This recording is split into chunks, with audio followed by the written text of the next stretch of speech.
Tapos kami ang inyong ipitin. Nag-coordinate kami sa police. Sabihin niyo, putang ina niyo MMDA, magnanakaw kayo ng flood control. O yun ba gusto niyo marinig? Dito sa Quezon City, hinandas niyo ang milyon-milyon na boto. Nakikiusap kami. Maayos ang pag-iusap namin. Yan na. Respetuhin natin ang batas. We will follow the orders and coordination of the ground commander ng Philippine National Police. Hindi namin kalaban ang MMDA na mga empleyado. Pero ang namumuno sa inyo, bulok at magnanakaw. Ang flood control ninyo ay bilyon-bilyon. Kaya napipilitan ng MMDA dumiskarte sa lansangan. Naintindihan natin yun. Pero hindi natin yan tinotolerate. Kaya wag na kayong magpapogi pa kay Marcos. Putang ina, iharang namin ang dalawang bus.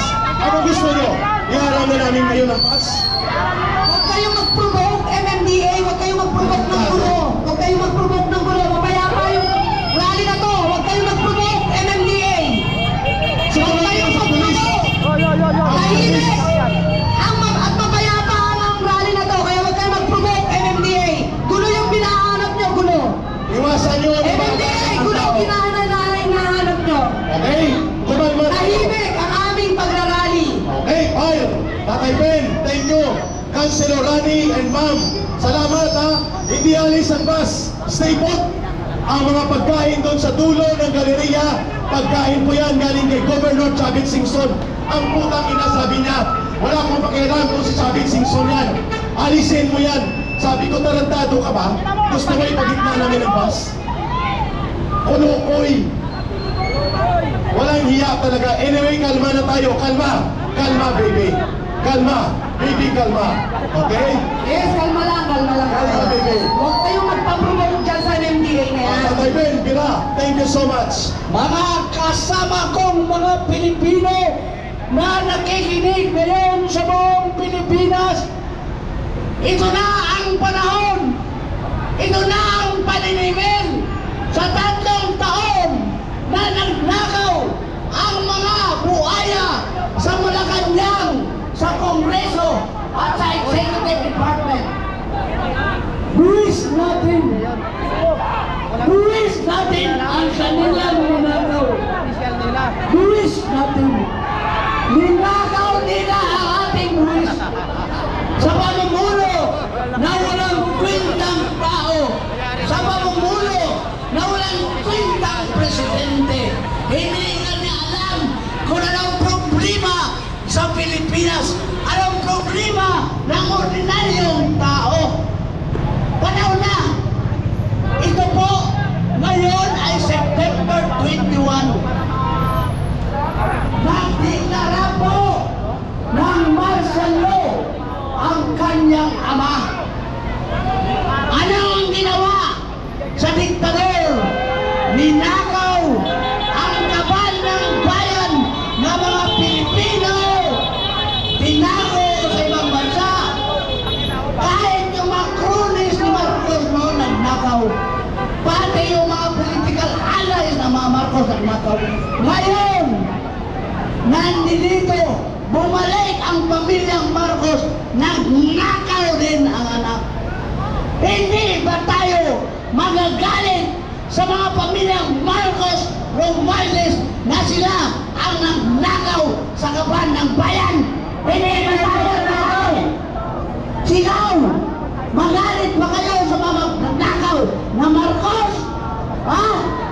Magalit tayo dahil ito po, nagkataon na nandito tayo sa EDSA dahil ang EDSA po, dito po pinalayas ang unang Marcos na naging diktador at nagpapahirap sa ating bayan sa mga taong Pilipinas.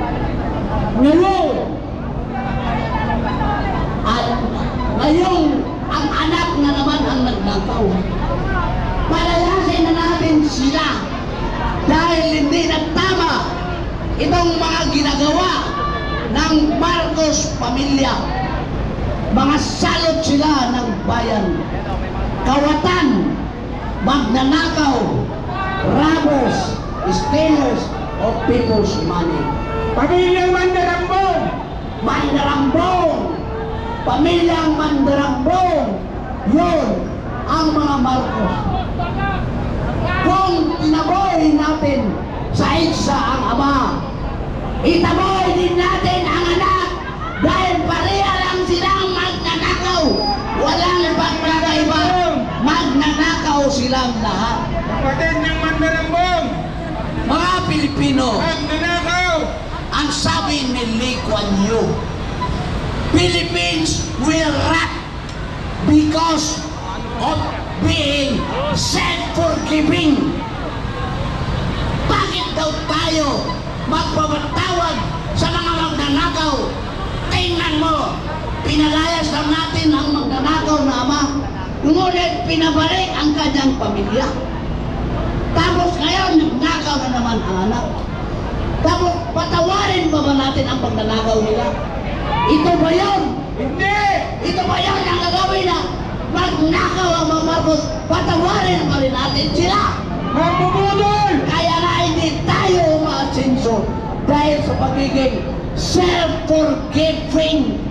Mali yung turo na yan.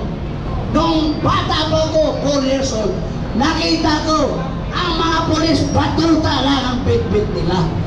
Ang magnanakaw, pinarada sa kalsada. Nilagyan, huwag ninyo akong tularan, magnanakaw ako. Ngayon, kinakonsintin pa ang magnanakaw. Ha? Ang ordinaryong bata na nagnakaw ng tinapay dahil wala'y kinakain. Kinulong. Pero sa Kongreso, sa Palasyo, sa Executive Department, marami magnanakaw. Yan, sinisilbihan pa natin. Anong klaseng Pilipino tayo? Hindi ba tayo natuto? We never learn our lesson. We never learn our lesson. Panahon na, parusahan natin ang mga magnanakaw sa bansa. Ha? Panahon na parusahan natin ang mga magnanakaw. Hindi lang tayo, kundi yung nasa servisyo. Ang buwis ninyo napunta lang sa pagnanakaw ng mga Marcos.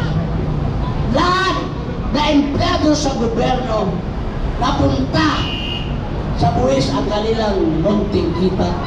Ngunit pagdating sa treasury ng gobyerno, ninakaw lang ng mga Marcos, ng mga Romualdez, ng mga Saldico, at mga Alipores na kongresman at senador, mga gobernador, mayor, barangay captain. Lahat nagnakaw sa ating buwis. Pamilyang Mandarambong! Anong gawin natin? Tayo ngayon ang magsasalita, mga Pilipino. Kasi meron tayong presidente na wala nang alam at pag-iisip kung anong gawin niya para sa taong bayan. Meron tayong presidente na nagbitbit ng mga nuklear na armas galing sa Amerika upang tayo po'y mawala sa mundo. Bongbong Marcos is declared unpresent danger. He is the national security threat. Pinasok niya ang hindi magandang usapan, napunta ang IDCA, napunta ang mga armas nuklear dito sa Pilipinas. Pero anong sinabi ng mga tao? Tahimik pa rin. Huwag tayong manahimik. Sumigaw tayo. Bongbong Marcos, tama na! Sobra na! Lumayas ka na! Marcos resign! Marcos resign! Lahat! Marcos resign! Marcos resign! Marcos resign! Okay, salamat Tatay Ben. Announcement muna ha, medyo mahaba-haba pa to ha. Sa pagkain po, at sa mga may hawak ng placards, dahil lumalaki at lumalawak po ang numero natin, uunahin po natin ang bus dito sa likod, tag 2-3 muna. pwede nang kumuha, i-coordinate lang natin dito sa Marshall ni Councilor Rani. Hindi po tayo magkasabay-sabay sapagkat dalawang buses po ito, may isa pang darating na pagkain, okay? So, pwede na pong simulan habang nag-music muna tayo at i-reserva mo ng boses, and then Madam Syra Jones, kung pwede puntahan nyo na ang Camp Aguinaldo kung magmamarcha ng mga generals at sasalubungin natin sila. Ngayon na. Okay. So, may mga retired generals na nag-coordinate mula sa gate 6 ng Camp Aguinaldo, sasalubungin nila